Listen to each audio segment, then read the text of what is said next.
এই যে আমার পিছনে জড়া লাগছে। হুম হুম হাত থাকতে মুখে কিসের কথা? হুম খুব জড়া লাগতেছে।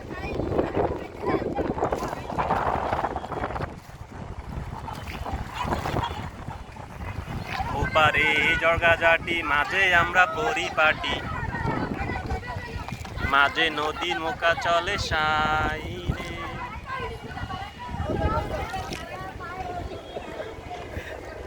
এই যে আমরা রিয়াদ, শাকিল ভাই, সাথে আছে আমাদের কাকা মাঝি ভাই। কাকা নাকি গান গাইতে পারে না। কাকা গান পারে না, তাই আমরা নিজ মুখে আমাদের গানের দায়িত্ব তুলে নিয়েছি। জর্গা এখনো থামতেছে না, জর্গা চলবে 1 ঘন্টা।